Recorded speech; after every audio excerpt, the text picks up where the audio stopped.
Di Jawa Tengah misalnya, saya mendapatkan laporan betapa masifnya penggunaan pejabat kepala daerah hingga mutasi aparatur kepolisian demi tujuan politik Ya teman-teman, itu tadi kemarahan Megawati karena kandang banteng di wilayah Jawa Tengah itu ambruk.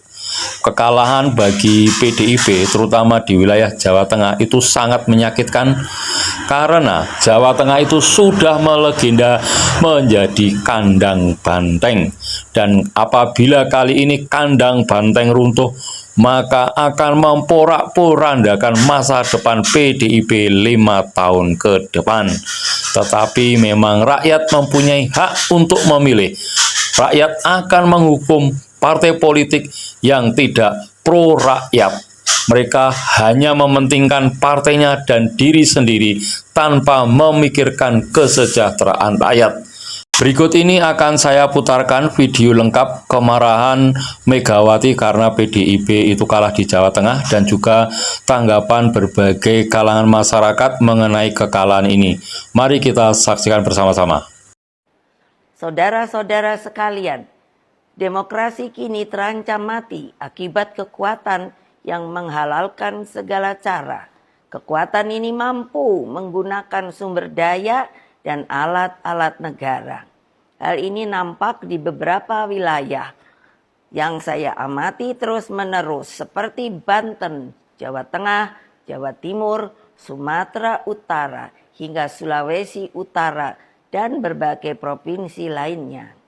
Di Jawa Tengah misalnya, saya mendapatkan laporan betapa masifnya penggunaan pejabat kepala daerah hingga mutasi aparatur kepolisian demi tujuan politik elektoral. Saudara-saudara sekalian, saya mengenal Jawa Tengah dengan Jawa Tengah bukan hanya kandang banteng, namun menjadi tempat persemaian gagasan nasionalisme dan patriotisme.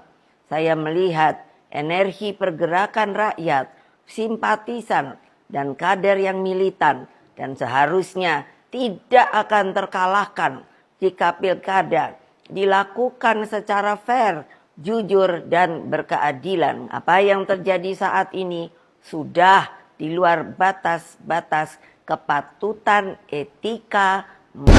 Puan Maharani bilang warga Jateng itu banyak yang miskin, kekurangan air, mau mandi aja nggak bisa.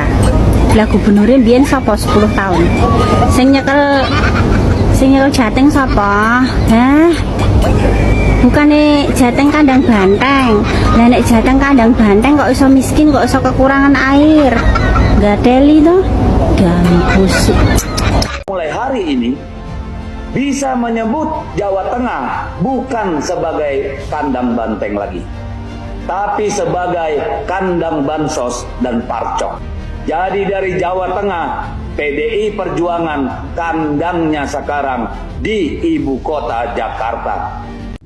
Gue tahu banget yang dimaksud sama Deddy Sitorus ini. Di mana kandang bansos di Jawa Tengah tuh? Di Solo. Kenapa?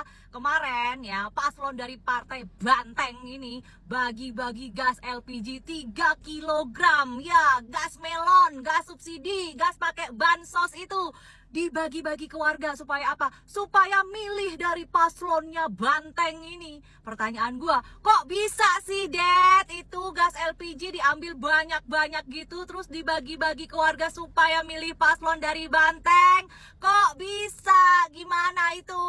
Gas LPG, gas melon 3 kilogram, bansos. Udah gitu, udah bagi-bagi gas melon, tetap aja kalah di Solo. Tumbang itu Banteng, yang menang adalah Respati Ardi. Aduh, sedih banget, udah pakai bansos masih aja kalah, Det. Sebenarnya ketika Ganjar kalah di Pilpres kemarin, apalagi di kandang sendiri di Jawa Tengah ini sudah tidak bisa disebut lagi kandang banteng ya. Apalagi di pilkada kali ini, calon-calon baik bupati, wali kota, bahkan gubernurnya tidak pede lagi memasang foto Megawati, logo banteng.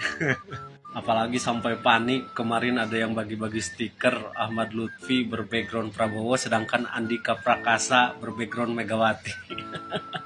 Dan lucunya lagi, ketika di Jawa Tengah ini kalah, mereka berkoar-koar bahwa ini tidak adil, tidak jujur. Ini penuh dengan kecurangan.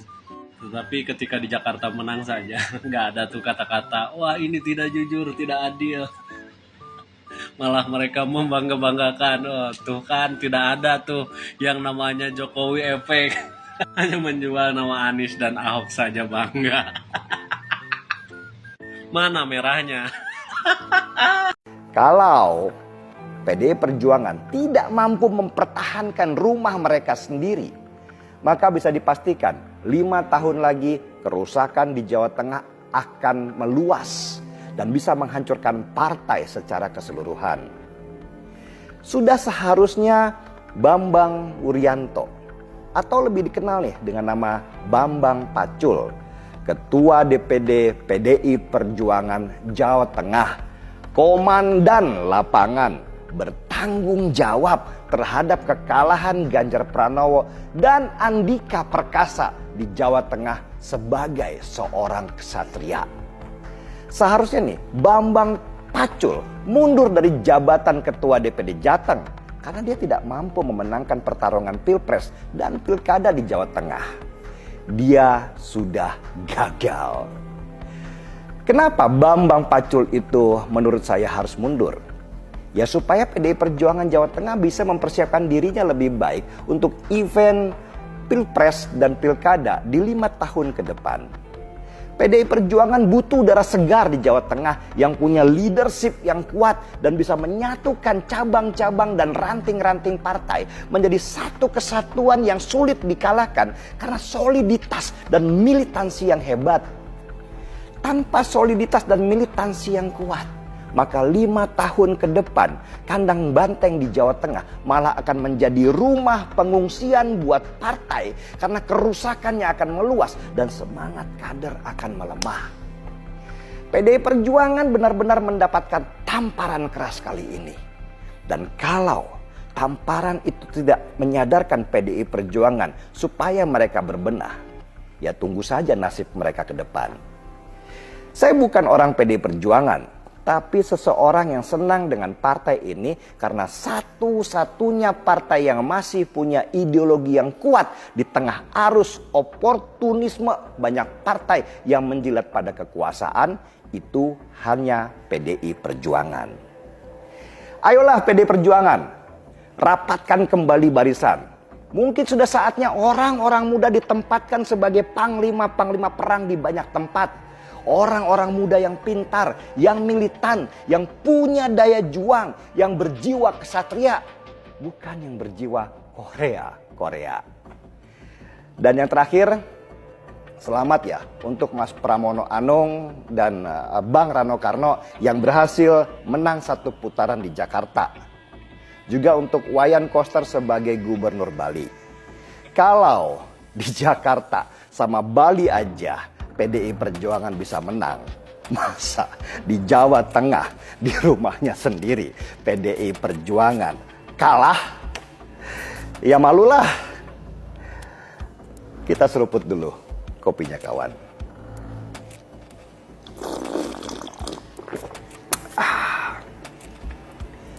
Gaspol. Ya teman-teman, itu tadi tanggapan dari berbagai kalangan masyarakat mengenai kekalahan PDIP di wilayah Jawa Tengah dan juga Solo. Memang setiap 5 tahun sekali rakyat akan bisa memberikan hukuman kepada partai politik yang mempunyai kader-kader yang tidak memihak kepada rakyat. Baik teman-teman, sampai di sini. Sampai bertemu di video-video berikutnya. Sekian dan terima kasih.